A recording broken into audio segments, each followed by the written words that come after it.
Assalamualaikum warahmatullahi wabarakatuh.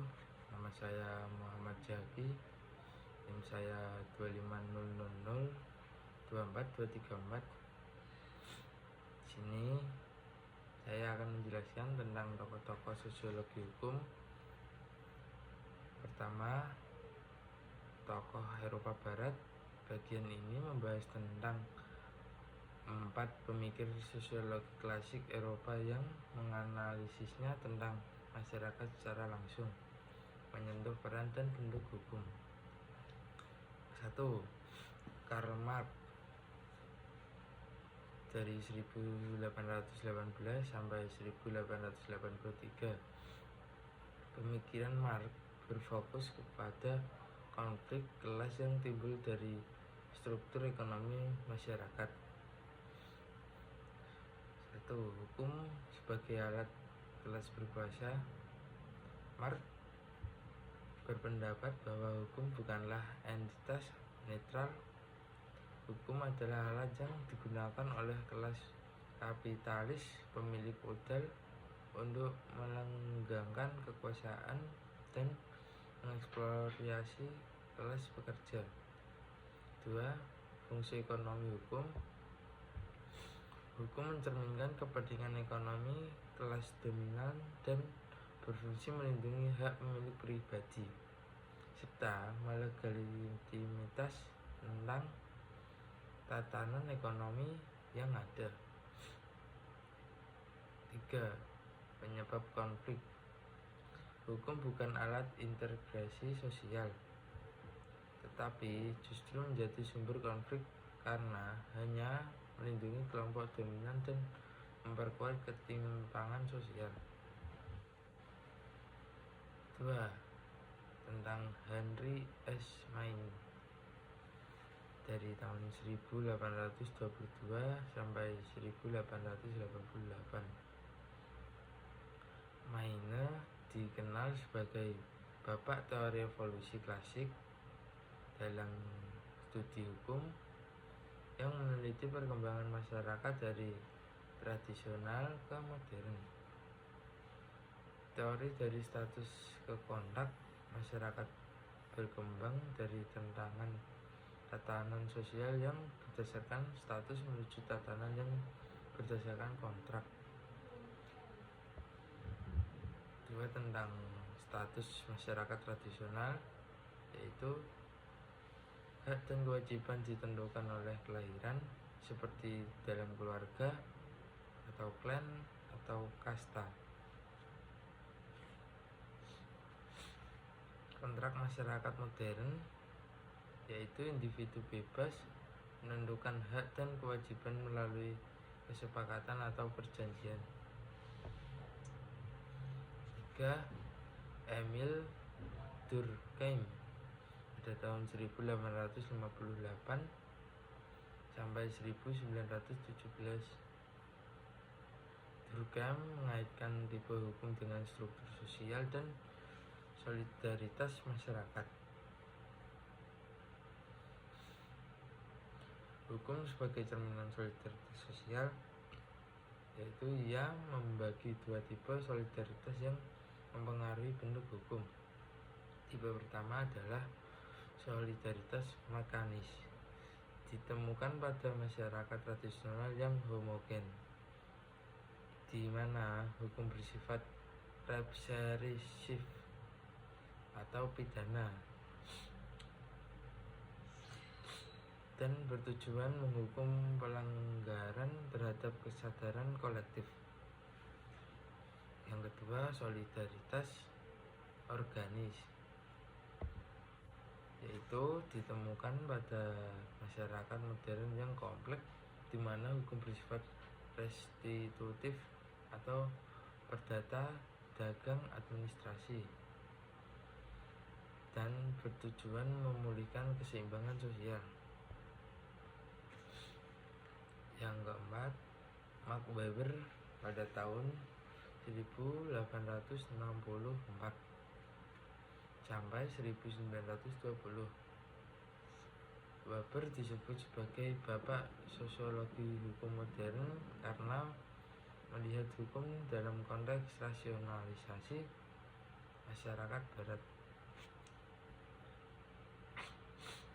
Hukum dan paksaan, yaitu Weber mendefinisikan hukum sebagai norma yang didukung oleh daya paksa dari negara. Kedua, tipologi rasionalis hukum.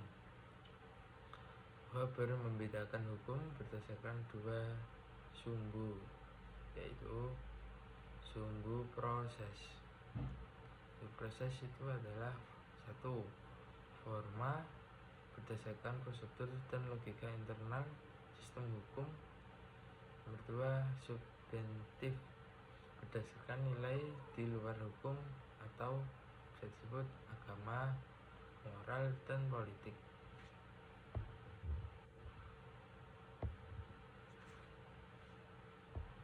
Kombinasi ideal bagi masyarakat modern adalah hukum yang berformal rasional sebagai terlibat dalam positifisme hukum. B. Tokoh Amerika Serikat. Bagian ini menyoroti pemikir dari aliran realisme hukum Amerika yang berfokus kepada praktek hukum di lapangan, terutama peran hakim.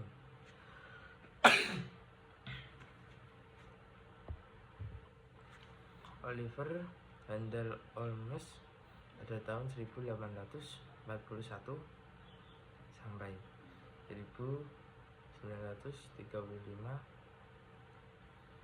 Holmes mengkritik pandangan hukum yang logis dan kaku. Hukum adalah pengalaman, yaitu hukum berkembang berdasarkan pengalaman sosial dan logika semata. Dua, hukum sebagai ramalan.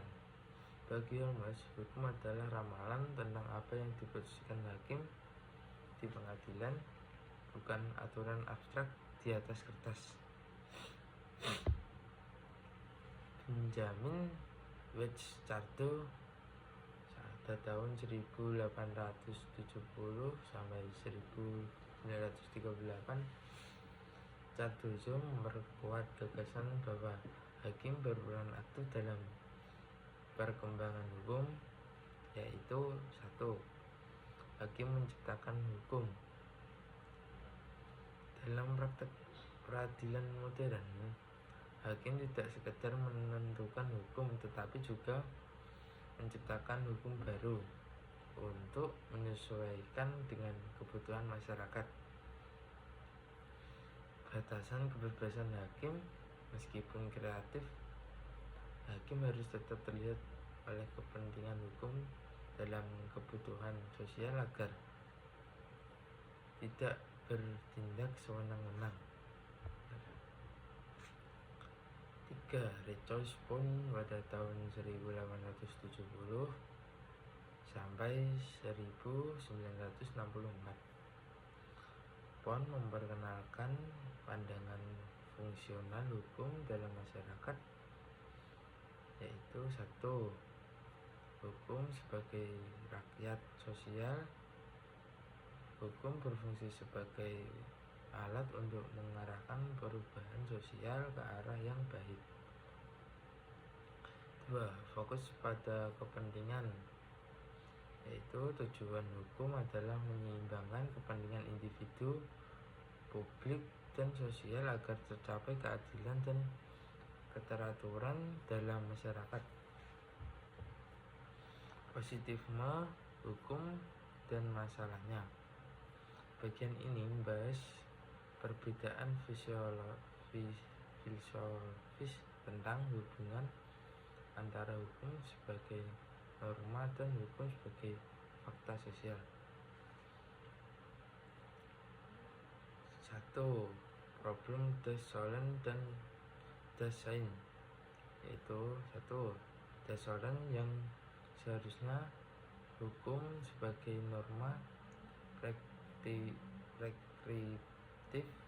berisi perintah dan larangan tentang apa yang harusnya dilakukan. 2. Desain hukum sebagai fakta empiris, yaitu praktek hukum yang terjadi dalam kehidupan masyarakat. 2. Positifisme hukum. Positifisme hukum berpendapat bahwa hukum yang sah hanyalah hukum yang tertulis atau dibuat oleh lembaga resmi tanpa mempertimbangkan nilai moral atau keadilan di baliknya. 2. Hukum dipandang sebagai fakta sosial yang dapat diamati dalam diukur secara empiris. Kritik terhadap positifisme, yaitu 1. Mengabaikan nilai dan prinsip moral sebagai bagian penting dari hukum. 2. Berasumsi bahwa aturan hukum selalu pasti dan jelas bagaimana, padahal seringkali ambigu. 3. Tidak mampu menjelaskan hubungan antara hukum, kekuasaan, dan kebebasan bertindak. Deskripsi penjabat dalam masyarakat modern.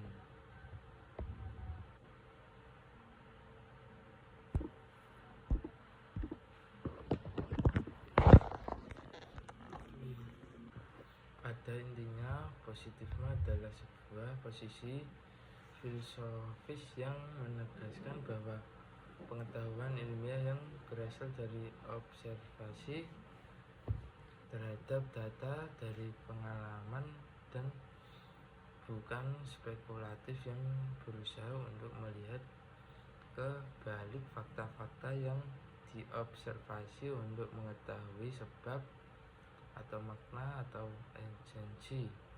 Dalam versi positifisme yang paling kuat, ia hanya sama sekali tidak membangun pengetahuan sehingga fakta dan nilai dipisahkan secara kaku. Terus pengujian yang dengannya positifisme hukum dapat mengenali eksistensi hukum atau hukum-hukum tertentu dalam pengujian yang analog dengan pengujian yang digunakan para ilmiah untuk dapat mengenali kehadiran unsur kimiawi tertentu. Positifisme hukum berusaha mencari pengujian hukum yang memungkinkannya untuk mengidentifikasi data hukum sejauh mungkin tanpa melihat ke balik peraturan-peraturan legislatif tersebut, yakni kepada proses pembentukannya dan tanpa mempertimbangkan sikap-sikap atau nilai-nilai yudisial. Positifisme adalah sebuah fondasi fisiologi modern untuk mengetahui hukuman profesional sebagai bentuk pengetahuan yang dipertimbangkan dari sudut pandang sosiologi. Sebagai sebuah filsafat hukum, positifisme mendapat serangan yang sangat kuat seharusnya dari kalangan yang berkaitan secara tidak langsung dengan upaya mempertahankan struktur profesional untuk dalam mempraktekkan hukum. Ia dianggap telah mengabaikan peran atau nilai-nilai, setidaknya prinsip-prinsip sebagai sebuah komponen hukum, bahwa dalam memperlakukan peraturan sebagai data hukum yang bersedia mengasunkan kepentingan dan kejelasan dalam peraturan yang sama sekali tidak jelas, dan bahwa ia tidak bisa menanggulangi masalah hubungan yang kompleks antara peraturan dan kekuasaan transaksional dari kalangan pejabat membentuk rekonstruksi hukum di dalam masyarakat komparator yang kompleks. Kesimpulan dari bab 3 ini menunjukkan bahwa sosiologi hukum tidak hanya menalah hukum sebagai sistem aturan, tetapi juga sebagai fenomena sosial yang mencerminkan struktur, nilai dan kekuasaan dalam masyarakat. Pemikiran tokoh besar seperti Marx, Maine, Durkheim, dan Weber dan Holmes, Chardin dan Pound menggambarkan keragaman pendapat terhadap hukum, mulai dari alat kekuasaan, cerminan solidaritas sosial, hingga sarana rekayasa sosial yang berfungsi mengarahkan perubahan masyarakat ke arah yang baik. Sekian dari saya. Assalamualaikum warahmatullahi wabarakatuh.